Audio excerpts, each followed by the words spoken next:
Selamat malam, jemaat terkasih. Selamat beribadah bagi kita sekalian. Bersyukur hari ini kita masih diberi kesempatan untuk menikmati persekutuan bersama Kristus melalui ibadah keluarga saat ini. Kiranya kesetiaan beribadah kita merupakan ungkapan syukur nyata melalui kehidupan persekutuan yang membawa berkat bagi kita semua. Jemaat, mari berdiri, persiapkan hati untuk masuk dalam kekudusan Allah.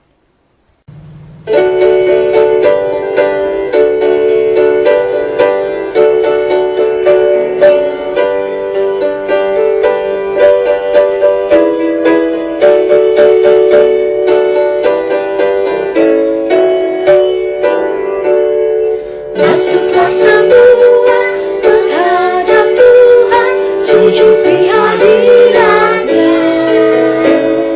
Marilah rendahkan diri dan hati di hadapan tandanya. Dalam kekudusan dan kebenaran, sujudlah kepada-Nya. Muliakan Tuhan, sorak-sorai tercipta kini dan selamanya. Bukalah hatimu, minta Roh Kudus menerangi jiwamu. Buanglah semua aku dan sombong dan mengaku dosamu. Terimalah anugerah, rahmat dan kasih dari Yesus Tuhanmu. Muliakan Tuhan, sorak-sorai tercipta kini dan selamanya.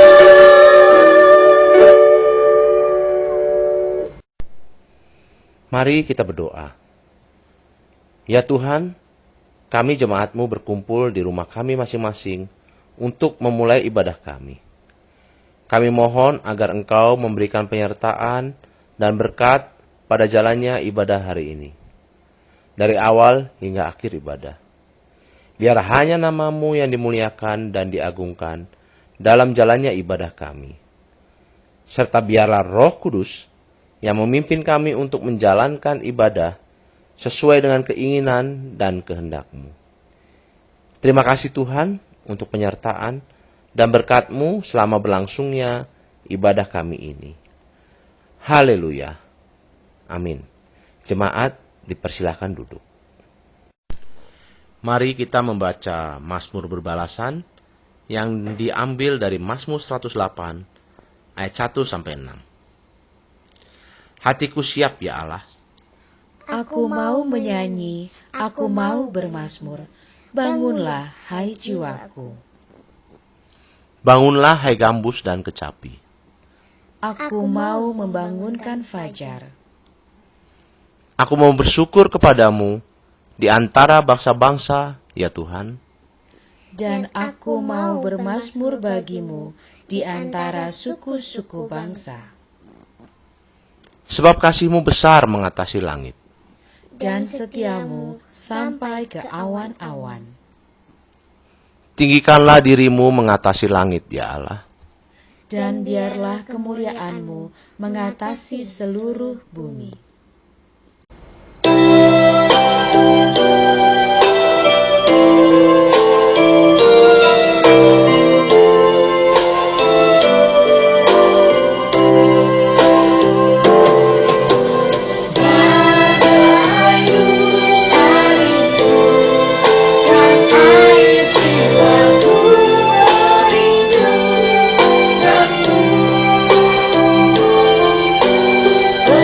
Engkau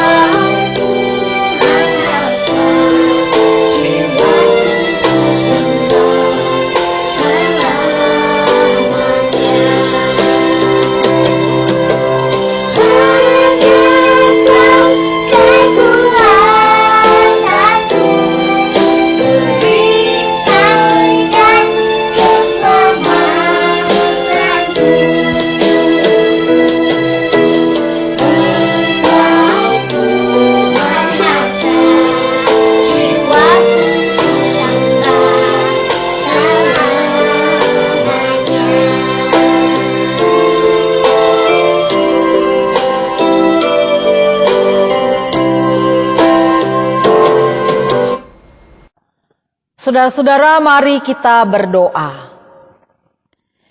Ya Allah Bapa di dalam Kristus Yesus, kami akan mendengarkan firman-Mu. Urapilah hamba-Mu yang akan menyampaikannya. Urapilah kami agar kami tidak hanya menjadi pendengar, tapi kami juga boleh menjadi pelaku firman yang hidup dalam kehidupan beriman kami. Di dalam nama Tuhan Yesus kami berdoa. Amin. Marilah berdiri untuk mendengar firman Tuhan yang dibacakan dari Alkitab, Kitab 1 Petrus 4 ayat 1-6 yang menyatakan, jadi karena Kristus telah menderita penderitaan badani, kamu pun harus juga mempersenjatai dirimu dengan pikiran yang demikian. Karena barang siapa telah menderita penderitaan badani, ia telah berhenti berbuat dosa. Supaya waktu yang sisa jangan kamu pergunakan menurut keinginan manusia, tetapi menurut kehendak Allah. Sebab telah cukup banyak waktu kamu pergunakan untuk melakukan kehendak orang-orang yang tidak mengenal Allah. Kamu telah hidup dalam rupa-rupa hawa nafsu, keinginan, kemabukan, pesta pora, perjamuan, minum, dan penyembahan berhala yang terlarang. Sebab itu mereka heran bahwa kamu tidak turut mencemplungkan diri bersama-sama mereka di dalam kubangan ketidaksenonohan yang sama, dan mereka memfitnah kamu. Tetapi mereka harus memberi pertanggungan jawab kepada Dia yang telah siap sedia menghakimi orang yang hidup dan yang mati. Itulah sebabnya maka Injil telah diberitakan juga kepada orang-orang mati, supaya mereka sama seperti semua manusia dihakimi secara badani, tetapi oleh Roh dapat hidup menurut kehendak Allah. Demikian pembacaan Alkitab. Berbahagialah setiap orang yang mendengar firman Tuhan dan yang melakukannya. Terpujilah Tuhan Yesus. Haleluya.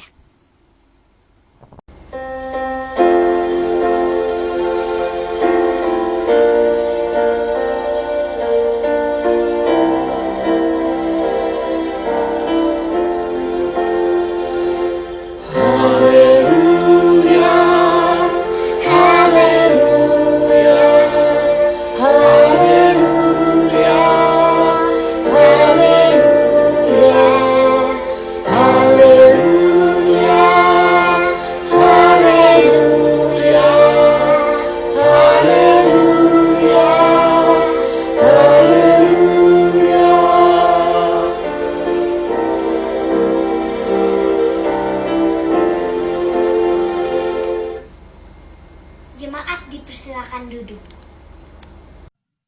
Saudara-saudara yang dikasihi Allah dalam Tuhan kita Yesus Kristus, bacaan kita di minggu ke-7 sesudah Pentakosta pada hari Rabu 22 Juli 2020 dari 1 Petrus 4 ayat 1 sampai dengan 6. Di Sabda Guna Krida judulnya adalah Siap Menderita. Bacaan ini lanjutan dari hari Minggu kemarin, tanggal 19 Juli dari 1 Petrus 1 ayat 1 sampai dengan ayat yang ke-12. Saudara-saudara, sebagaimana kita ketahui bahwa surat Petrus ini dialamatkan kepada jemaat-jemaat ataupun juga para pendatang yang tersebar di Pontus, Galatia, Kapadokia, Asia Kecil, dan Bitinia. Silahkan dibuka di 1 Petrus 1 ayatnya yang ke-1. Siapa itu? Mereka adalah orang-orang yang dipilih sesuai dengan rencana Tuhan, Bapa kita, yang juga dikuduskan oleh Roh Kudus supaya taat kepada Yesus Kristus dan menerima percikan darah Kristus. Saudara-saudara, apa yang disampaikan oleh Rasul Petrus dalam bacaan kita ini sesuai juga dengan Lembaga Alkitab Indonesia, judulnya di dalam satu kesatuan di 1 Petrus pasal 3 ayat 13, menderita dengan sabar. Saudara-saudara, setiap orang tentu tidak ingin menderita, ya, tidak ingin hidupnya susah. Semua orang kalau ditanya ingin hidup baik-baik saja. Kalau ditanya, saya pun gak kepingin mengalami penderitaan, gak kepingin mengalami hidup yang susah. Tetapi kenyataannya atau dalam kenyataan kita sehari-hari, kita tidak bisa terlepas dari hidup susah. Kita tidak bisa terlepas dari hidup yang disebut dengan menderita itu tadi. Banyak hal yang bisa saya sampaikan, kita hidup dalam penderitaan, kita hidup dalam kesusahan dalam misalnya ekonomi. Kesusahan mungkin dalam suami kita atau anak kita atau mungkin kita sendiri sebagai ibu rumah tangga, sebagai seorang istri yang bekerja, susah mencari pekerjaan. Apalagi di zaman pandemi COVID-19 ini. Atau bahkan juga ketika kita susah bagaimana untuk mencari sesuap nasi, saudara-saudara. Mereka yang udah di PHK, dirumahkan, ya nggak lagi bekerja, mereka susah untuk makan. Mereka juga susah pada saat ini untuk menyekolahkan anaknya. Ya, atau bahkan juga mereka susah dari hidup dari hari ke hari, bagaimana mengatur perekonomian keluarga, membayar air, membayar listrik, ya. Kemudian juga bagi mereka yang menyekolahkan anaknya, memberikan uang saku, memberikan uang jajan, atau bahkan juga menyiapkan perlengkapan-perlengkapan sekolah anaknya. Di tahun ajaran yang baru banyak sekali pengeluaran untuk anak kita yang sekolah. Itu artinya bahwa hidup kita tidak bisa terlepas dari kesulitan. Hidup kita tidak bisa terlepas dari penderitaan. Nah, saudara-saudara, konteks di Petrus ini adalah orang-orang yang hidup di dalam penganiayaan. Orang-orang yang hidup di dalam kesulitan, di dalam pergumulan, bagaimana mereka harus tetap mempertahankan jati diri mereka atau bahkan juga iman percaya mereka kepada Tuhan meskipun ada di dalam penderitaan.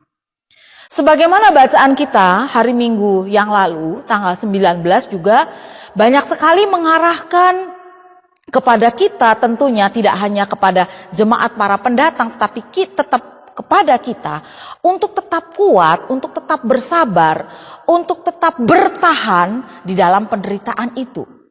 Artinya bahwa seberat apapun penderitaan yang kita alami dalam keluarga, dalam rumah tangga, atau bahkan juga dalam pelayanan kita sehari-hari, jangan itu menjadi penghambat kita untuk datang kepada Tuhan. Jangan itu menjadi penghambat kita untuk kemudian kita minta kekuatan dari Tuhan. Atau kemudian kita putus asa, atau bahkan juga kemudian kita angkat tangan karena kita sudah tidak berdaya. Jangan, saudara-saudara. Tapi justru penderitaan, kesulitan hidup yang kita alami itu menjadi ujian iman bagi kita. Apakah kita kuat atau tidak menghadapi semua penderitaan yang kita alami di dalam hidup ini. Saudara-saudara yang dikasih Allah dalam Tuhan kita Yesus Kristus, dalam bacaan kita ini 1 Petrus ditulis pada akhir abad pertama pada tahun 90 Masehi. Karena semua masalah yang muncul di dalam 1 Petrus ini justru berhadapan dengan masalah-masalah kehidupan orang Kristen setiap hari. Semua masalah yang mereka hadapi pada saat itu, justru mau tidak mau, mereka harus menghadapinya dengan iman dan percaya kepada Kristus. Dan di 1 Petrus ini, seperti yang saya katakan, berisi dengan nasihat-nasihat, berisi dengan surat pastoral, yang menekankan bagaimana kehidupan jemaat satu dengan yang lain, kehidupan keluarga satu dengan yang lain pada saat itu, tetap hidup di dalam Tuhan. Masalah pokok yang lain yang muncul di surat Petrus adalah bagaimana orang Kristen dapat menjadi warga negara yang baik. Dari segi teologis, kitab ini pun menekankan juga pada pertobatan. Dan bagaimana menempatkan orang yang baru bertobat pada saat itu di dalam berbagai masalah-masalah yang mereka hadapi. Itu sebabnya surat ini lebih bernuansa pastoral ataupun juga penggembalaan, di mana Tuhan Yesus itu digambarkan sebagai pribadi yang selalu hadir, sebagai pribadi yang selalu ada di tengah berbagai kesulitan ataupun juga masalah yang mereka hadapi. Saudara-saudara, kita tahu Tuhan Yesus dalam kehidupannya mengalami banyak pergumulan, banyak mengalami penderitaan yang berpuncak pada kematiannya di kayu salib di Bukit Golgota. Dan kenyataan ini akan terjadi juga, saudara-saudara, dengan kehidupan orang yang sudah bertobat, meninggalkan kekafirannya, dan mereka kemudian dibaptis, menerima Yesus itu sebagai Tuhan dan Juru Selamat mereka. Penderitaan yang dialami oleh setiap orang yang sudah bertobat dan menerima Yesus sebagai Tuhannya dan sebagai Juru Selamatnya pada saat itu adalah merupakan satu bukti. Bukti kehidupan mereka beriman dan punya komitmen untuk tetap terus-menerus hidup di dalam Tuhan dan berhenti melakukan perbuatan dosa. Silahkan lihat, ada di dalam ayat yang pertama. Dengan proses baptisan itu yang mereka terima, kehidupan mereka sudah dipersatukan dengan Tuhan Yesus, sehingga hidupnya pada saat itu yang terpanggil di dalam kesehariannya, terpanggil untuk hidup taat, untuk hidup setia di dalam Tuhan, untuk memuliakan nama Tuhan sebagai Tuhan dan Juru Selamat mereka. Perjalanan kehidupan setiap orang yang sudah bertobat dan menerima Tuhan Yesus, orientasi hidupnya hanya ingin melakukan apa yang baik. Orang yang hidupnya di dalam pertobatan, orientasi hidupnya hanya ingin melakukan apa yang berkenan di hadapan Tuhan. Itu ada di dalam ayat yang kedua. Dia tidak lagi memuaskan hawa nafsunya, keinginannya diri sendiri, atau keinginan-keinginan lain, kemabukan, pesta pora, dan lain sebagainya. Sebab semua itu akan mendatangkan kehidupan di dalam dosa dan penyembahan berhala. Ayat yang ketiga. Jadi artinya saudara-saudara yang dikasih Allah dalam Tuhan Yesus Kristus, mereka yang hidup di dalam Tuhan, mereka yang sudah hidup di dalam pertobatan, meninggalkan semuanya itu. Meninggalkan semua yang tidak berkenan di hadapan Tuhan. Saudara-saudara, ada doa yang sangat indah yang berbunyi begini. Tuhan, karuniakanlah kepadaku ketenangan untuk menerima hal-hal yang tidak dapat kuubah. Keberanian untuk mengubah hal-hal yang bisa diubah. Dan kearifan untuk membedakan antara keduanya. Saudara-saudara yang dikasih Allah di dalam Tuhan kita Yesus Kristus, hidup kita bisa berubah. Tatkala hidup kita yang lama di dalam dosa, hidup tidak berkenan di hadapan Tuhan, kita bisa diubahkan ketika kita hidup di dalam Kristus. Saudara ingat lagu Gita Bakti ya? Ini lagu dikarang oleh salah seorang pendeta GPIB juga, pendeta Abraham Ferdinandus. Lagunya begini, saudara tentu ingat. Perubahan ajaib terjadi padaku ketika kasih Yesus masuk di hatiku. Api rohnya yang kudus murnikan jiwaku, hingga hidupku yang lama kini jadi baru. Hidupku yang sekarang bukan lagi milikku, tetapi hidup dalam Kristus telah mengubah hidupku. Aku ingin selalu tetap di jalannya dan menjadi saksi Kristus kini dan selamanya. Ya, ada tadi syair sedikit yang lupa ya, tapi Bapak Ibu Saudara silahkan buka dari Gita Baktinya. Nah, lagu itu mau mengatakan kepada kita bahwa kita bisa hidup kita diubahkan oleh Tuhan kita Yesus Kristus. Menjadi hidup yang baru apabila kita hidup di dalam Tuhan. Oleh karena itu saudara-saudara, hidup kita ketika kita sudah melakukan yang baik yang berkenan kepada Tuhan, maka tentunya apa yang sudah kita lakukan itu, kalau lihat ayatnya yang kelima, kita pertanggungjawabkan kepada Tuhan. Hidup kita di dunia ini memang pertanggungjawabannya kalau saya secara pribadi bukan kepada pendeta, bukan kepada presbiter, enggak.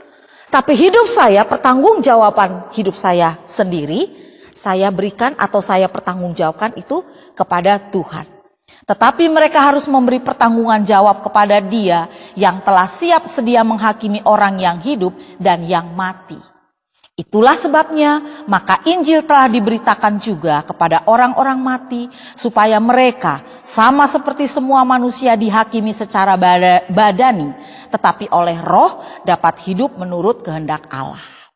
Jelas firman Tuhan. Pilihan bagi kita.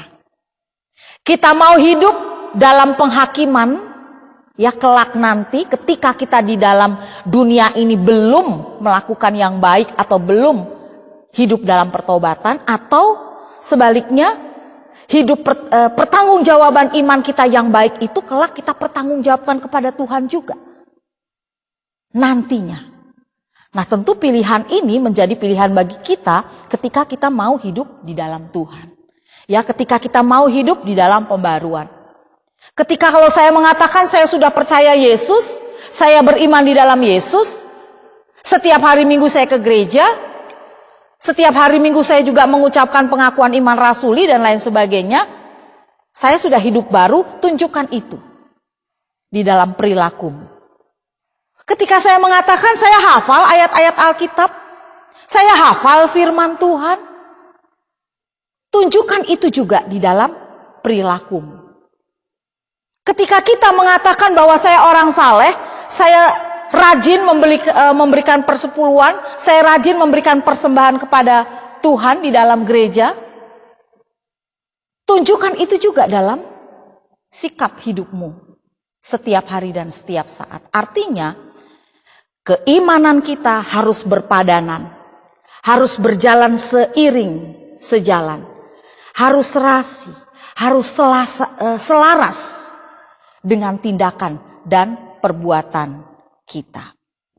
Saudara-saudara, Matius 7 ayat 16 sampai 17 dan 20 menyatakan, dari buahnya lah kamu akan mengenal mereka.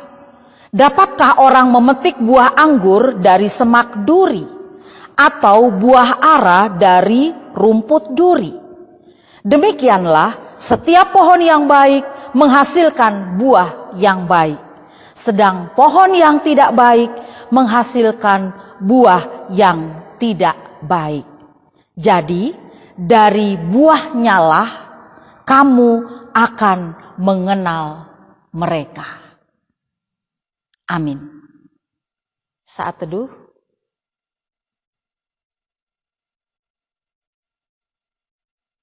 Selesai.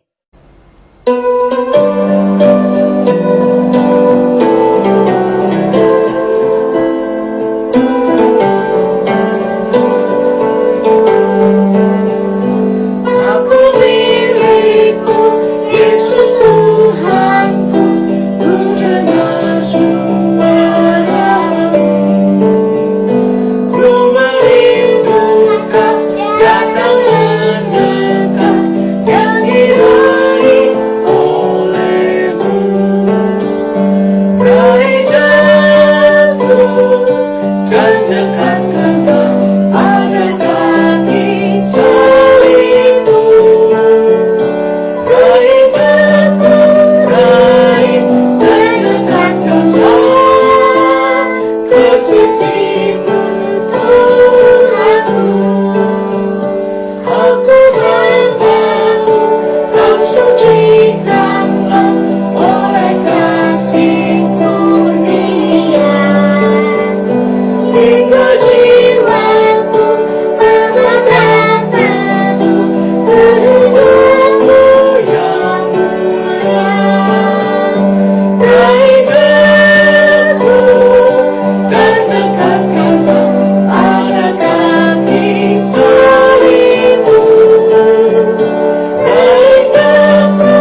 Saudara-saudara, mari kita menaikkan doa syafaat.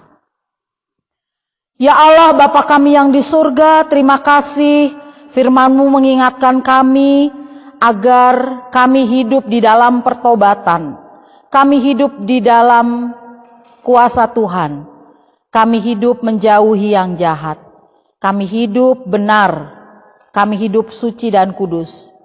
Kami hidup boleh menunjukkan buah yang baik, buah yang manis yang dapat dirasakan oleh banyak orang. Bapa, melalui doa syafaat ini kami berdoa selalu bagi pemerintahan bangsa dan negara Indonesia. Tuhan Yesus memberikan kuasa Roh Kudus dan hikmat bagi Bapak Presiden, Wakil Presiden, para menteri, anak-anak Tuhan yang juga bekerja di pemerintahan, di tingkat pusat atau daerah. Berikan roh hikmat juga bagi anak-anak Tuhan, orang-orang Kristen yang Tuhan percayakan untuk memimpin bangsa dan negara kami ini. Menciptakan suasana kebersamaan, suasana rukun dan damai, suasana adil. Meskipun kami tahu ada begitu banyak persoalan, ada begitu banyak masalah, ada begitu banyak ketidakadilan, kesewenang-wenangan, tindak kejahatan. Tolong Tuhan, amankanlah negara kami ini dengan para pemimpin yang Tuhan percayakan untuk memimpin negara Indonesia ini. Kami juga berdoa untuk pelayanan gereja Tuhan, baik yang melayani sudah melalui live streaming atau melalui daring, atau jemaat kami yang hanya bisa beribadah dari rumah saja. Berikan kesabaran buat kami untuk menantikan saat yang tepat, waktu Tuhan, untuk kami boleh berkumpul beribadah di gereja kami masing-masing. Juga GPIB Sangkakala, Tuhan Yesus memberkati pelayanan kami secara live streaming dan daring. Juga pelayanan dari gereja-gereja yang tidak kami sebutkan denominasi gerejanya. Kami juga berdoa untuk jemaat kami yang sedang dalam keadaan sakit, Tuhan Yesus pulihkan.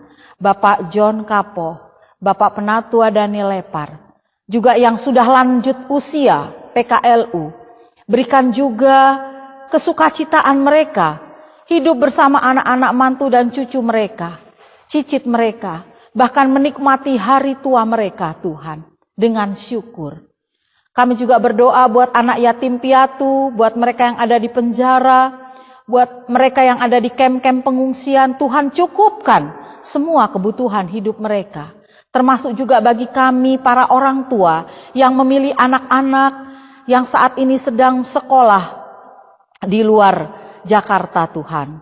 Atau anak-anak kami yang juga bekerja jauh meninggalkan kami para orang tuanya. Tuhan, Engkau menyayangi anak-anak kami juga. Termasuk anak-anak kami yang belum mendapat pekerjaan. Biarlah Tuhan Yesus juga boleh mencarikan pekerjaan untuk anak-anak kekasih kami. Buat mereka yang mendambakan teman hidup jodoh atau pendamping, Tuhan juga kami percaya akan memberikan teman hidup jodoh pendamping untuk anak-anak kami yang takut akan Tuhan. Kami juga berdoa bagi mereka yang berulang tahun selama sepekan. Berikanlah kesukacitaan juga buat mereka merayakan dan menikmati 1 tahun usia pertambahan dari Tuhan. Kami juga mau berdoa untuk lingkungan kami di mana kami tinggal, termasuk gereja kami. Kami percaya Tuhan juga akan menjaga kami melalui malaikat Tuhan yang ada di sekitar kami, gedung gereja, gedung pastori, ruangan konsistori, gedung serbaguna, dan juga lingkungan di mana kami tinggal di dalam kompleks sederhana Kodam Kebun Jeruk. Lindungilah kami semua Tuhan, berikan kami kesehatan. Kalaupun kami sakit, biarlah kami boleh bersabar. Kami boleh selalu berdoa, meminta kesembuhan dan pemulihan dari Tuhan. Terlebih lagi juga jauhkanlah kami dari virus atau COVID-19 ini Tuhan, yang mengancam kami, yang membuat kami takut, was-was, cemas dan lain sebagainya. Tolong kami Tuhan, berikan kekuatan dan semangat bagi kami untuk tetap menjalani kehidupan kami di tengah-tengah wabah COVID-19 ini. Terima kasih Tuhan, inilah doa dan ungkapan syukur kami. Kami berterima kasih untuk jemaat yang beribadah di rumah. Terima kasih juga untuk keluarga tiap-tiap hari Rabu yang ikut ambil bagian di dalam liturgi maupun juga terlibat di dalam rekaman suara. Terima kasih Tuhan untuk keluarga-keluarga yang sudah ikut ambil bagian dalam ibadah Rabu sampai pada malam hari ini. Terima kasih Tuhan, inilah doa kami. Ya Bapa, di dalam pengasihan-Mu kami mohon, dengarlah doa kami. Peliharalah kami dalam nama Tuhan Yesus yang mengajar kami berdoa bersama-sama. Bapa kami yang di surga, dikuduskanlah nama-Mu, datanglah kerajaan-Mu, jadilah kehendak-Mu di bumi seperti di surga. Berilah kami pada hari ini makanan kami yang secukupnya, dan ampunilah kami akan segala kesalahan kami, seperti kami juga mengampuni orang yang bersalah kepada kami. Dan jangan membawa kami ke dalam pencobaan, tetapi lepaskanlah kami daripada yang jahat.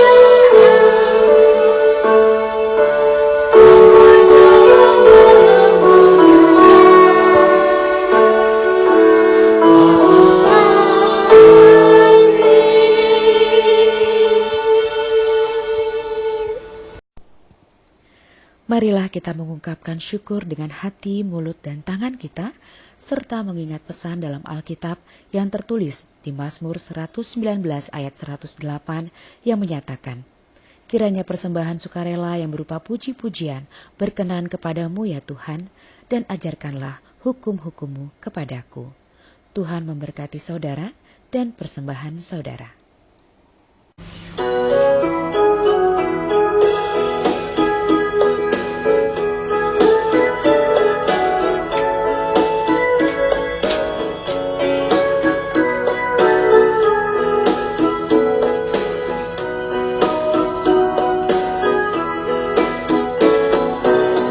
Inilah ungkapan syukurku yang ku berikan kepadamu. Ku berikan dari hatiku, terimalah. Ku persembahkan kepadamu dengan seluruh jiwa ragaku. Kiranya terkenal di hadirat-Mu.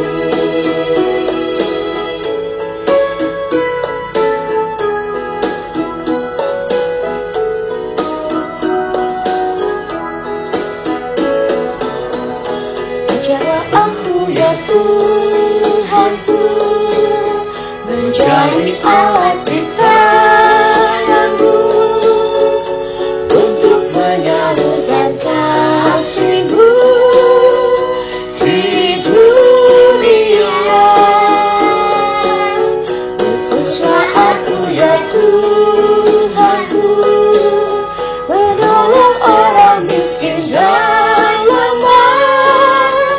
Pakailah diriku turut maksud-Mu.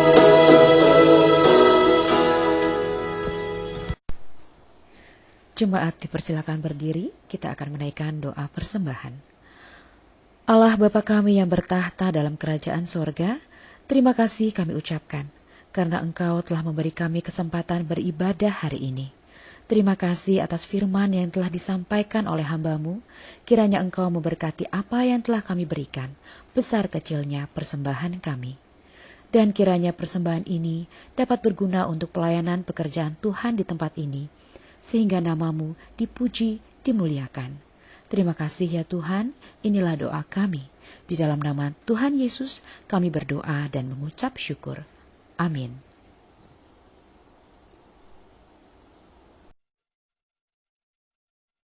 Saudara-saudara, marilah kita pergi untuk memberitakan firman Tuhan melalui hidup dan kerja kita sehari-hari berdasarkan firman Tuhan yang sudah kita dengar. Mari kita berdiri.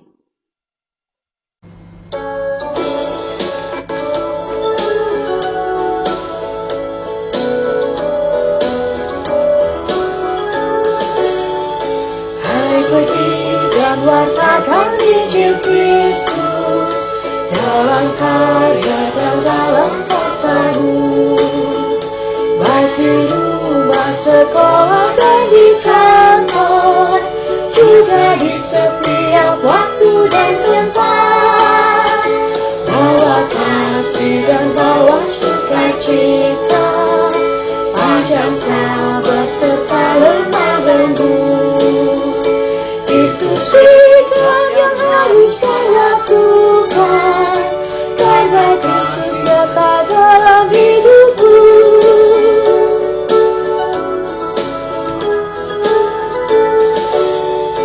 Hai, pergi dan wartakan Injil Kristus dalam kata dan perbuatanmu, juga dalam segala tindakanmu. Jadikanlah firman Tuhan pandumu, jangan takut tegakkan keadilan, dan berani berkata yang benar. Jangan bimbang dan jangan kau khawatir, Roh Kudus membimbing dan menolongmu.